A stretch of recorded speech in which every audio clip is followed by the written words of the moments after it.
This is the story of a father who is in his 60s. And the story goes like this. This one person, he was saying, I went to an area and I saw one man. He was sitting there holding his head, and he was rubbing his head, just rubbing it like this. So he walked past. He could not identify him as being a Muslim. There was no identity of being a Muslim. So he said, Uncle, are you alright? Is everything well? Headache or something? And then he said, what can I tell you, son? I am in a very, very bad position. I am in a lot of pain. So he said, where are you from? So he identified his country and his nationality, and it just so happened that they both are from the same town. What a coincidence. They were both from the same town.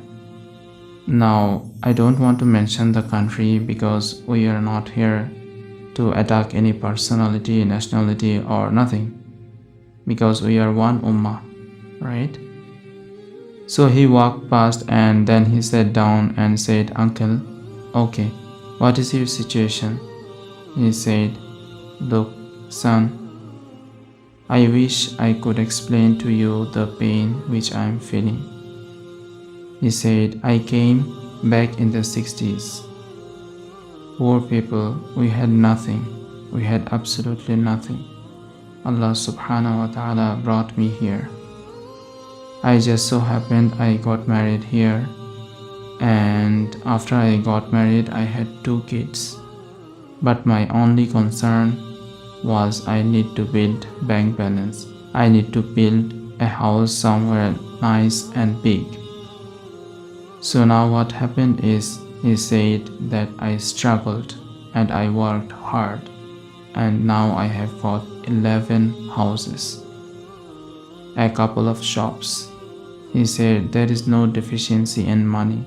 I have no concern when it comes to money.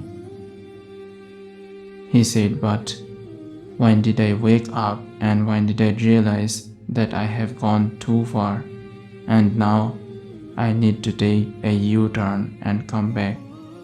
When? Allahu Akbar, Allah save us all. He mentioned to this person, he said, now my condition is such, my daughters have gone mature age. Their regular activities is they go clubbing.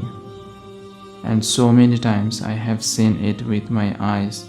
They have brought men back into my house and they had made zina in my house. I swear by Allah, I am not here to fabricate stories to impress you. I am not here to fabricate you a story to impress you at all. But this is a shame for us. But this is the truth of what can happen. And by this time he was crying, wallahi, he was crying so much. And then he said to the youngster, he said that when I said to my daughter that, he said, please have some shame, you are a woman, have some shame, your respect is being stolen, and they are just coming to their pleasure, and they are gone, what concern do they have for you? And then he said, I went to my daughter, I said, please, look, don't do this, for Allah's sake. She goes, old man, you shut your mouth here, you shut your mouth, I do what I wanna do.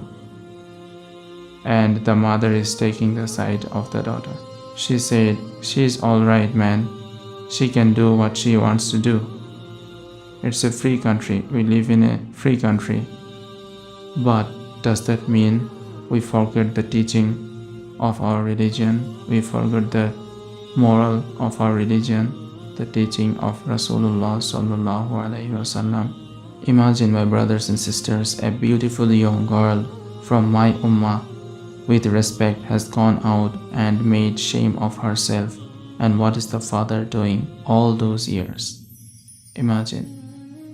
He said, by Allah, if I lived in a council house, I would be happy that today my daughters would have saved their izzat, their honor. We don't know what's going on. That's the truth. We don't know. There are multitudes of examples, so many of which I can tell you, and from my own eyes, which I have seen. So, my dear brothers and sisters, let us raise our children properly before it's too late, before it's out of our control. That's the moral of the story. See you next time.